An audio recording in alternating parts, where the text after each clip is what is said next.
Welcome to the Life After Sugar podcast, the podcast that's not just about sugar, but about your relationship with it and also with food and especially with yourself. So if you want to discover your life after sugar and hear inspiring stories from all kinds of people who also cut out sugar in their way, at their pace, for their own reasons, this is the podcast for you. Because when you take away the sugar, you can finally discover the real sweetness in your life.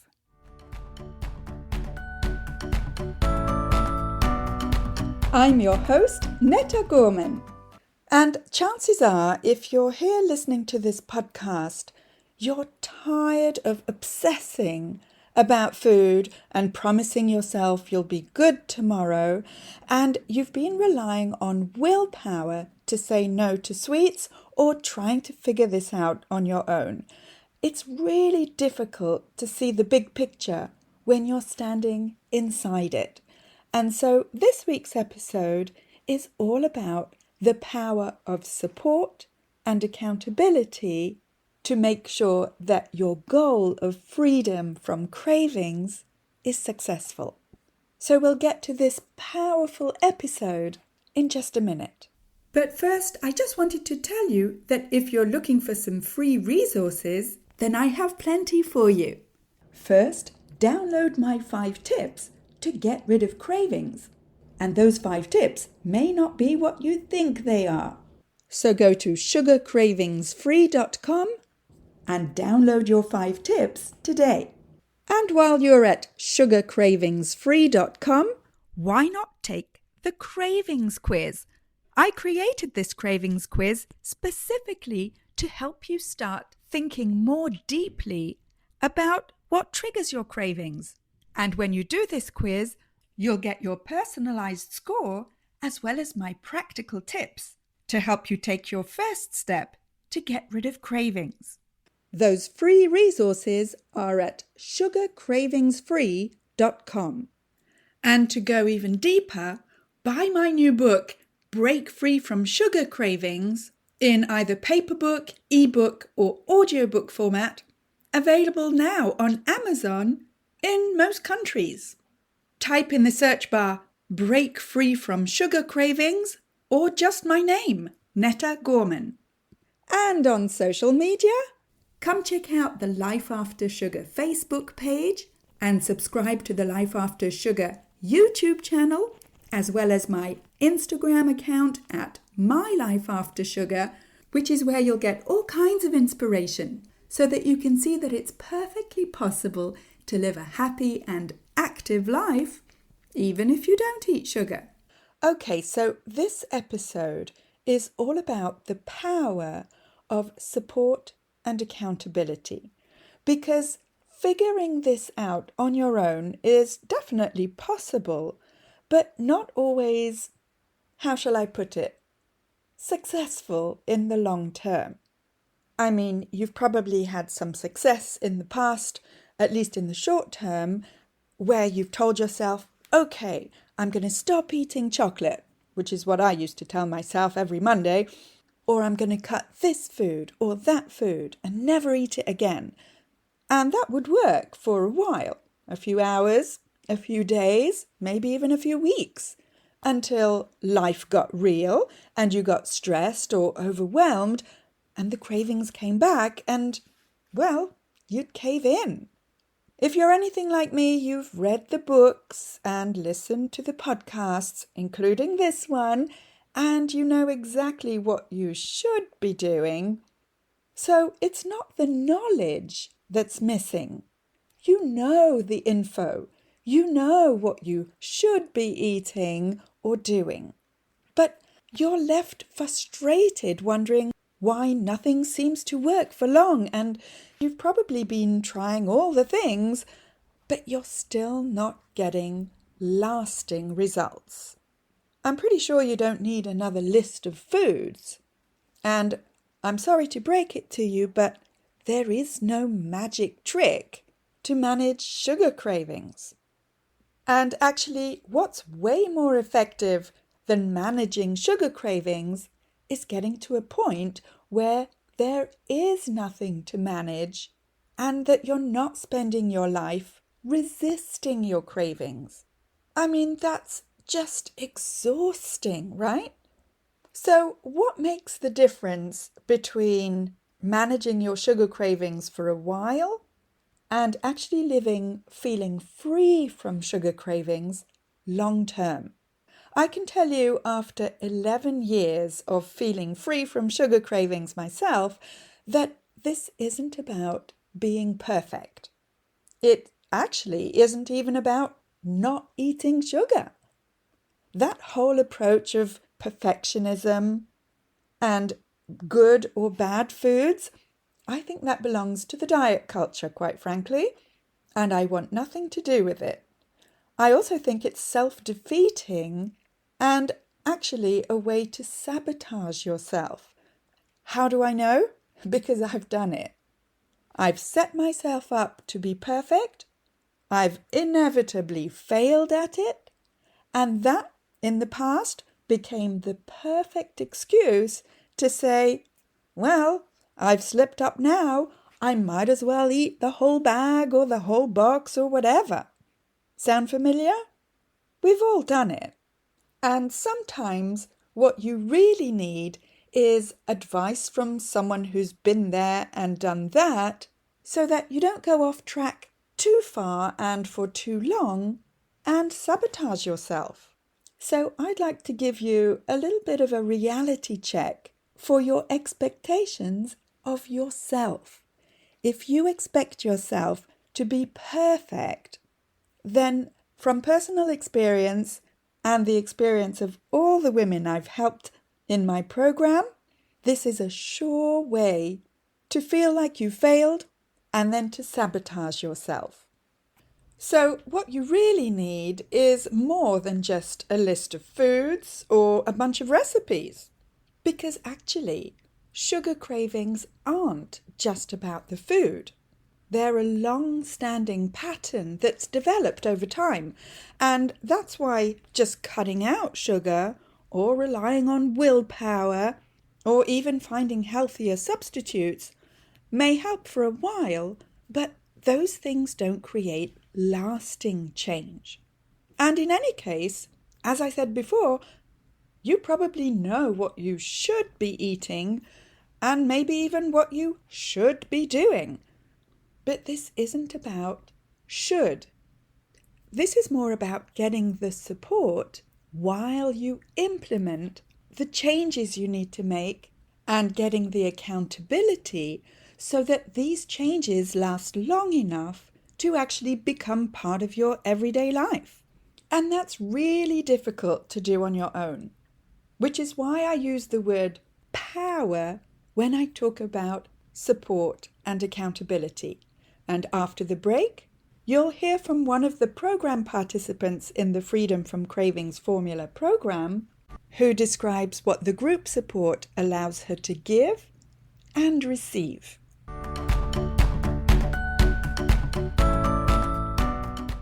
I want to take a quick break to say that if this is your first time here, then welcome and thank you for listening to this podcast. And whether you're new or a regular and you haven't yet rated or reviewed this podcast, could I ask you to scroll down and tap on the stars to rate this podcast and also to write a short review to let me know how this podcast is helping you in your life after sugar. I love reading your reviews. And when you rate and review this podcast, not only does it encourage me to continue making new episodes, but it also helps to share this podcast and have more people see it so that we can help more people feel better and lose weight with less sugar. So again, thank you for rating and reviewing this podcast and for spreading the word about sugar.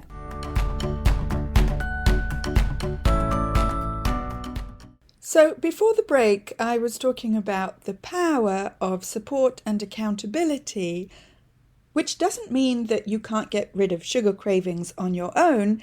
It just means that it might be more effective and efficient to get you to your goal of feeling free from sugar cravings if you have access to support and the accountability to actually make the changes for long enough so that your new way of relating to food, especially sugar, becomes second nature. Reality check here. This is a zigzag journey, and if you're human, you're probably not going to do it perfectly, so there will be slips along the way. And so it can be really helpful to have the support right there so that the inevitable slips don't become a reason to let it all go and give up. So here's an excerpt from one of the accountability calls in the program with program participant Anne, who gave me permission to share this part of our conversation. I definitely in the last couple of weeks have regressed. Like I said, in the group call, I was having second thoughts. Why did I do this right now in the midst of this? Because I knew there were problems when I signed up. But I was also looking at it, this might help me deal with this in a better way. Yeah, that I really respect that, because bottom line is there probably isn't a perfect time. No, there isn't. And you're going to put it my off. life normally doesn't have this much chaos going on.